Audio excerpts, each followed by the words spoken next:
the children's fire, which is a term that comes from one of my Nagua elders who's passed on, Harley Swifter Reagan. He talked about the children's fire. The children's fire is that childlike innocence in each and every one of us. Everybody has a children's fire. Your children's fire is purity. It's your innocence. It's your inspiration. It's your respect. You know how children, they're not jaded yet, so they're gullible. They believe people. That's our children's fire.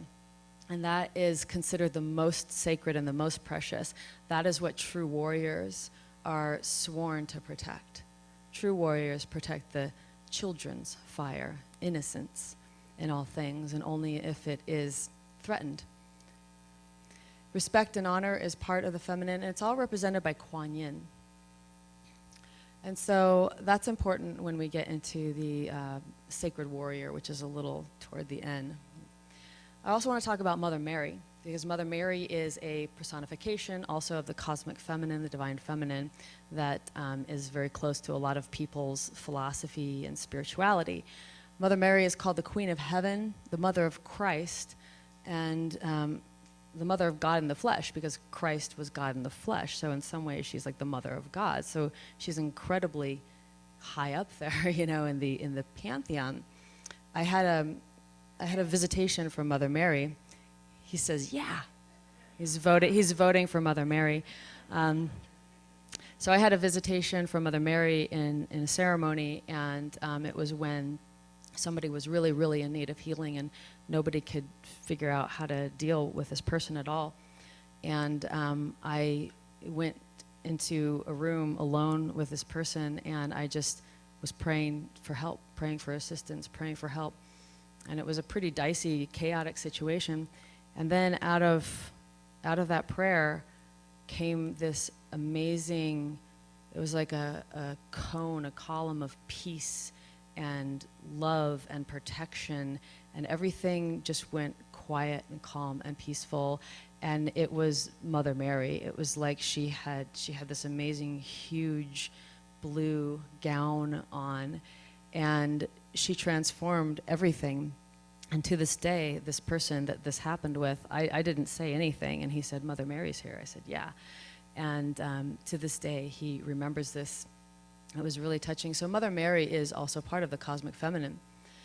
And so let's look at the Holy Trinity a little bit, because this is an interesting part of most people's consciousness. We know the Holy Trinity as the Father, the Son, and the what? The Holy Ghost. What's the Holy Ghost? It's like, what's the Holy Ghost? It's a ghost. Huh. Oh, it's the mother. Oh, the mother. It's the Holy Ghost. Now we start to see that there's like tampering in history, and I'm going to get to why that tampering, you know, happened and where that happened. But it's the mother, father, child, mother, father, child, and it's always been this way, except in the patriarchy doesn't want women to have power, remember their power, and so the patriarchy in all planets and all places suppresses the feminine. So David is the one that told me this. He said the Draco will create patriarchy everywhere they go. And so the very first things that the negative forces start to do is vilify and suppress the feminine and make her, you know, basically write her out of history, and also to make everything about her punishable and shameful and sinful. And so here's a nice picture of the Trinity. She's the dove. She's the Holy Ghost out there somewhere floating around. There's the cosmic mother there, you know. Let's look at some pictures from the cosmic feminine in ancient times. I just came across this one recently. This is the oldest figurine that has ever been found to date. It's 35,000 years old, right? And it's like, that is the cosmic mama, huh? Like, her head's really small, but everything else is really big, you know?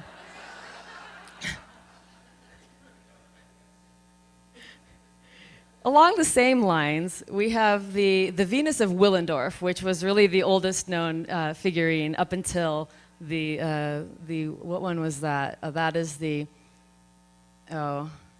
Venus of Hohlfels, okay? And the Venus of Willendorf was really the one that held the longest, you know, was the oldest one, 24,000 BC. Similar, you know, not as much of a caricature of her reproductive organs, but still totally naked, you know, definitely it makes you think of sexuality and pregnancy and birthing and motherhood and all of that. And then about 6th century BCE, I always get mixed up with those centuries. I think that's like 5,000 years ago. The seated woman of Çatalhöyük is a mother goddess figurine seated with leopards. This is one of my favorite ones, seated with leopards. That's how I'd like to be seated in my goddess throne, you know, with leopards at my side. And she also looks like she's birthed many children. She's definitely, it's all, they're just out there with it. They're like, here, this is mother goddess. Some more images from our ancient past. This is the Minoan goddess of Crete. Now that's 1600 BC. And the Minoan culture was flourishing. I mean, they had flushing toilets. This was a beautiful, beautiful high culture. And she's believed to be a goddess or a high priestess. She's got snakes in her hands and clearly her bare breasts. You know, there is no shame whatsoever about the female body in any of these images. At all. And so what are the similarities of these images? Definitely exaggerated vulva and breast. It really suggests to me a veneration of feminine forces, sex, pregnancy and birth, nourishment and nourishing. And as really woman is like the ruler of the house of creation, because they're not finding lingam statues or anything like that in these old digs. They're finding these figurines of the goddesses. And so definitely at that point in time, you know, a woman will always know who her children are, but a man might not. And so the woman was the center of the family. She knows who her children are. And then the men in those times, there would be like a ohana in Hawaii. It's like they're just kind of, you take care of everybody. You might know, but you also might not. I want to talk a little bit about now we come into the temples of the goddess and priestesses. When the first temple with a priestess that we know of is in ancient Sumeria in the city of Ur, and Enheduanna is the first recorded priestess. So this is around 2285 before Christ, or before the Common Era, and she was the priestess of the temple of the moon god. Actually, the moon god in Ur, in ancient Sumeria. And so she also was recorded as the first author. She wrote hymns to Inanna, the goddess Inanna, who is she's an Anunnaki. She is not necessarily a cosmic feminine. Inanna is most likely one of the An who from heaven to earth came, Anunnaki, and could possibly have had an elongated skull. So we see this is the first time in history that we see and we know a priestess in a temple to the goddess. Now we definitely know in Egypt there were temples to the goddess and there were priestesses, but we don't have, that I know of. I mean, if anybody does know, please come tell me. I don't know of any specific, here's the date, here's the temple, and here's the priestess. But I love those things, if anyone has more information on that. So the temple of the goddess Isis. Isis is definitely the main Egyptian goddess. There is a temple to Isis built in 283 BC. We know that.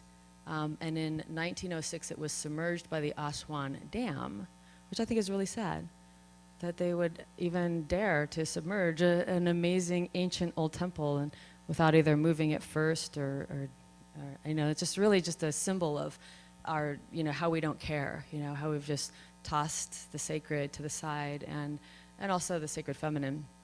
And so we also have the temples in Greece and Rome. We're all very familiar with those, but there were lots of temples to the goddess in Greece and Rome. They're everywhere. And so the goddess was still flourishing.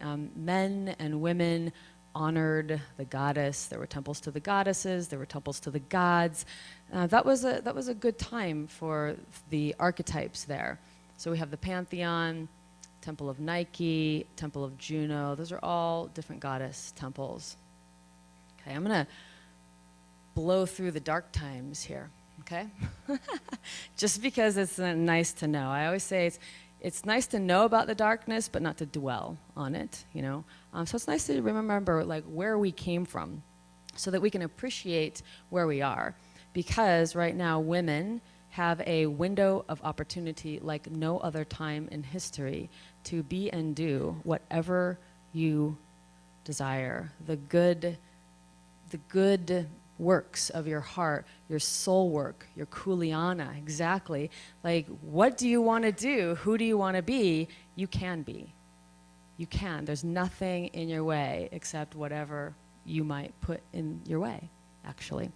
So I'm just going to blow through the dark times a little bit and then get to the good stuff. Again, like I said, David said that the adversaries or the Draco like to establish patriarchy whenever possible. So I love this picture. This is the one I use if I talk about that aspect of creation, you know.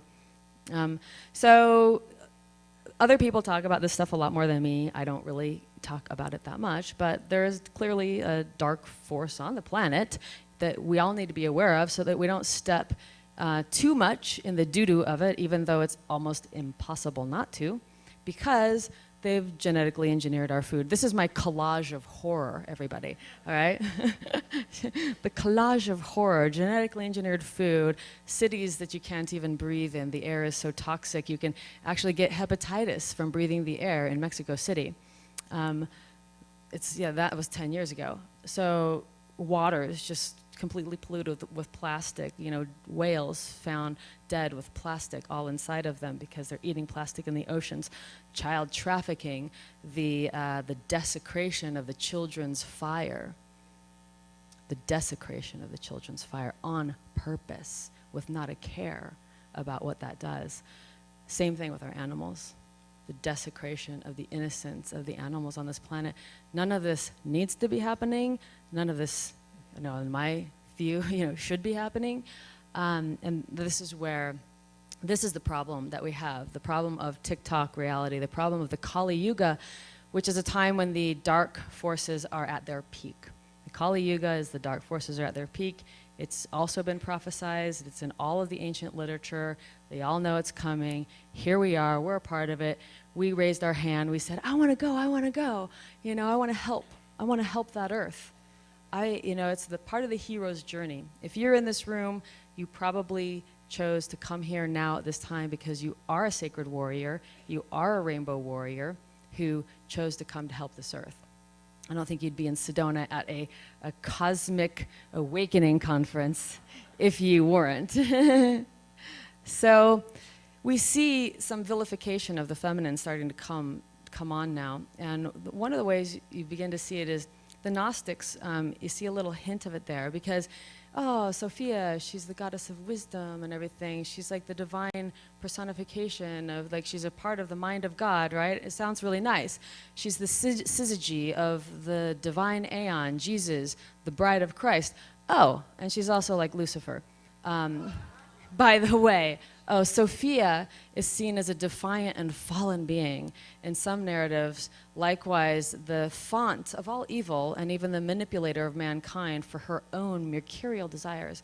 So to me, it just sounds like propaganda. Although, you know, I mean, I know that a lot of people are into Gnosticism, and I love the idea because it's gnosis, it's direct connection, and that's my passion. If I want to know something, I'll make a direct connection, you know, and I'll find it. I will blast through, you know, the world here and go into the spirit world, and I'll go ask. So that just, I don't know about that. It doesn't sit very well with me. Original sin, from Eve, the original sin being blamed on women. That doesn't sit well with me either. Eve, Eve was tempted by the snake, you know, and oh, here's this wonderful apple. Oh, you've got to eat it, you know. And she's like, oh, eat it. And so she does, and then it's like, oh my God, now she knows about good and evil. Oh, how could that be? It's so horrible. And then then Adam walks along, and she's like, you know, oh, Adam, eat this. And so suddenly, you know, they're cast out of the Garden of Eden. It's original sin. Everything is blamed on a woman. That's clearly an attempt to make women the bad guy, the bad woman. The vilification of the feminine by church leaders. I only have 10 minutes, and so I'm going to blow through this. Well, let's just say they vilified women. This has nothing to do with the Bible whatsoever. These were just church men that said bad things about women so that women could be subjugated. So, like, woman is a temple built over a sewer. That's from Tertullian, the father of Latin Christianity. Martin Luther, the reformer, we all know him. The word and works of God is quite clear that women were made to either be wives or prostitutes. You know? Which do you want? You can either be somebody's wife and, you know, or you can be a prostitute. So, you know, that's great. Anyway, and then Venus became a vessel for the fallen one. I'm not going to go through the slides. I'll just say Venus is the goddess of love and beauty and sensuality. And then she's also the Venus, the planet, the morning star. In Rome, they started calling the morning star Lucifer, but it wasn't until the King James Bible that they connected Lucifer to the devil, in my understanding. So the King James Bible made that connection. Another, like, vilification of the feminine, you know, the goddess. So, of course, you would be afraid to, you know, have anything to do with Venus because of all of that, the five-pointed star and everything. So I'm going to... The Inquisitions and the burning times, okay, we all know about that. Very, very dark times for the feminine. So that's the tour of horror. And thank God and Goddess that that's not happening right now. Thank God and Goddess that you can do whatever you want as a woman. You are not going to be burned at the stake. You're not going to be stoned to death, at least in the West. I can't say that about other places. The solution is we need to create new things. That's the solution. So all of you that are here, awakening cosmic energy, the solution is to bring the cosmic energy here, to bring it through you, to manifest it here on Earth. You have a sacred dream inside of you. It's been planted inside of you from Creator. It's your holy cause. It's your Kuleana. You know what it is. The people in your schools and maybe your parents and the people in society maybe didn't encourage you to find out what it is, but you know it lives in you. And the only way that we are going to move into 4D, going through that ascension, moving into the 4D, is by being it, embodying the highest version that you've been given, because you already know. It's in you. The seed is in you. So do it. If you see this kind of stuff, build it. If you are inspired to carry certain wisdom, carry it in your own way, the way that you know is right in your heart. So the return of the divine feminine, that's the feminine. I talked about that we have a window of freedom. I talked about honoring the sacred feminine. It's a key to going into the golden age, because right now the dark forces of the masculine are at their peak, right? And it's the raping, the pillaging, the desecrating, the taking. And so the feminine force is understanding and nourishing and honoring and protecting the children's fire. And then the sacred warrior is the masculine counterpart to the divine feminine, the sacred warrior, the sacred masculine that holds the space for the feminine to unfurl within, so that it's safe enough for children to play freely. It's safe enough for a child to walk out on the street and you're not afraid that somebody's going to pick it up and take it away, right?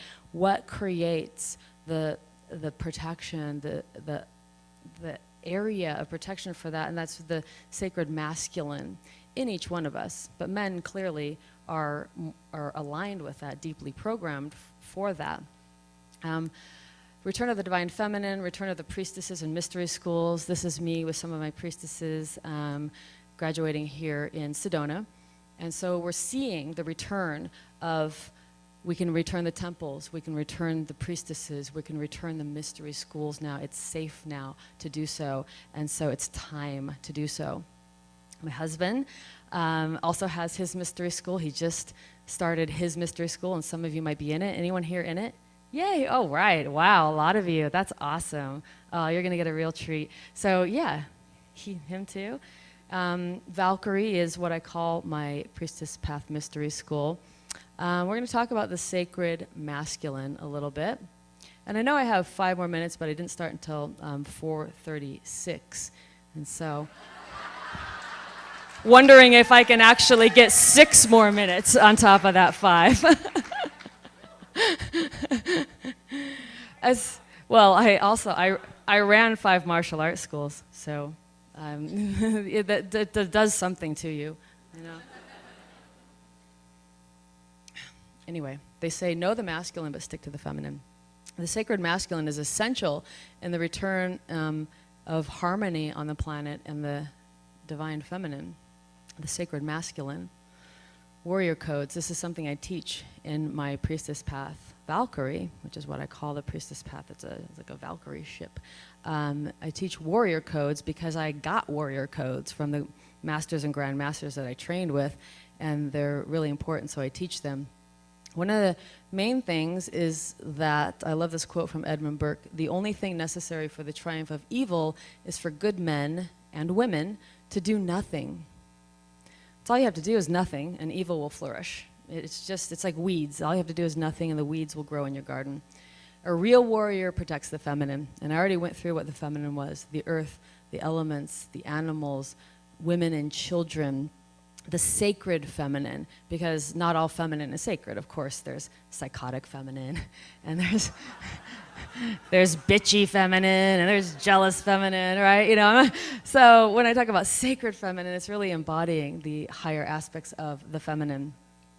So the children's fire. So this is what a real warrior does. In my warrior lineages that I trained under, that I was trained with, and actually given the lineage to carry on if I wanted to, real warriors protect the feminine. They only take up arms in protection of the feminine. So General QUAN is the representative of that. General QUAN is a badass warrior, and this is a huge statue of him in China somewhere. So he's a big part of their psychological architecture.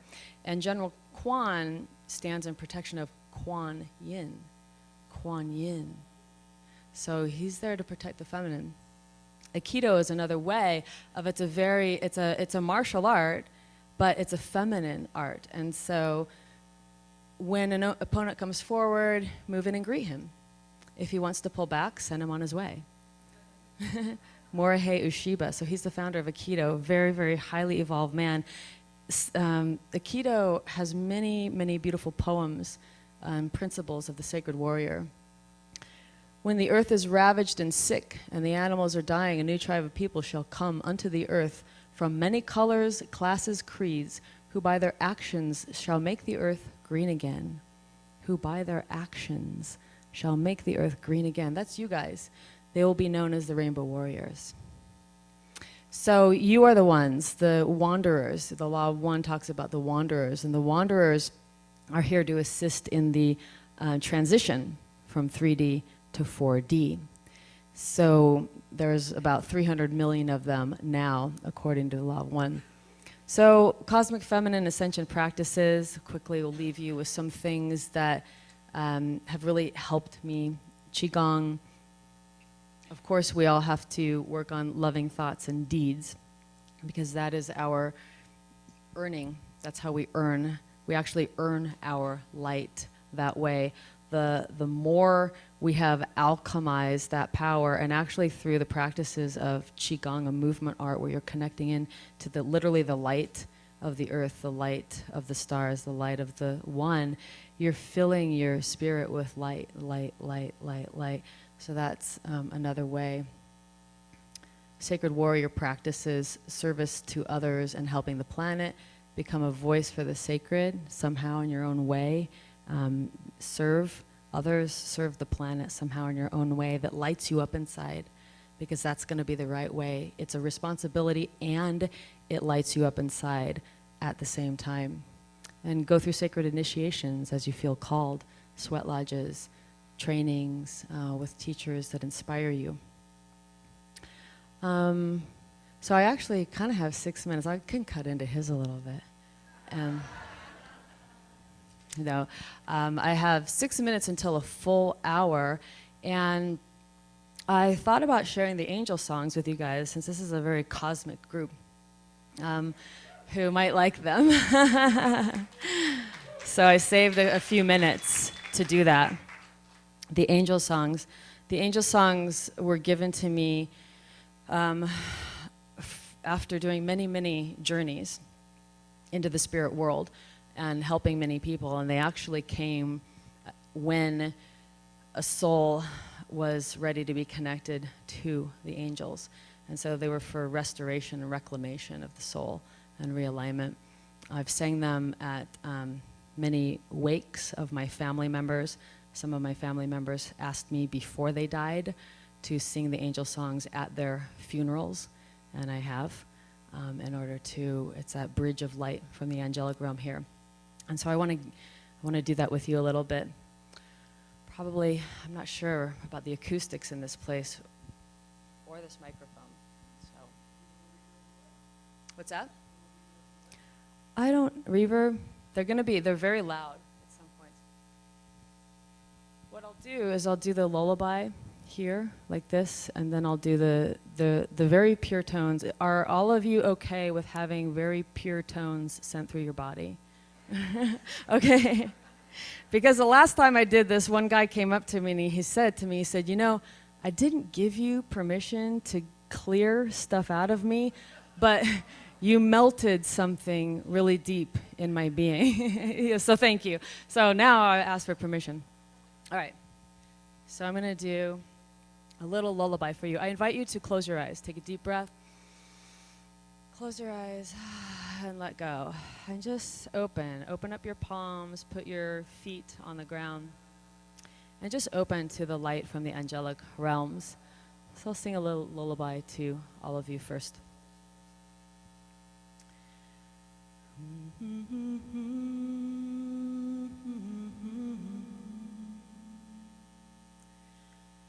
Oh, oh, oh, oh, oh, oh.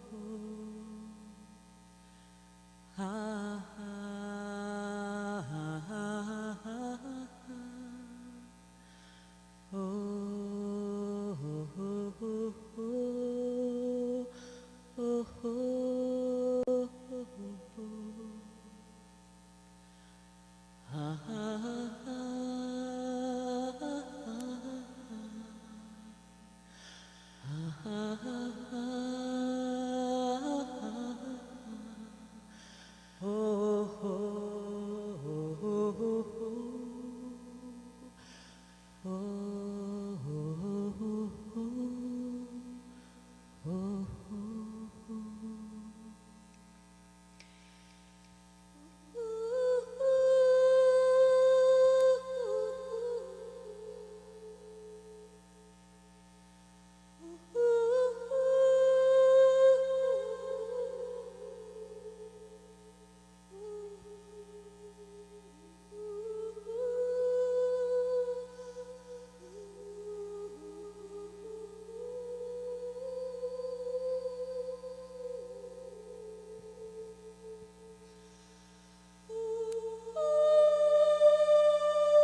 those are the angel songs from the angelic legions of light. Angelic hosts, yeah.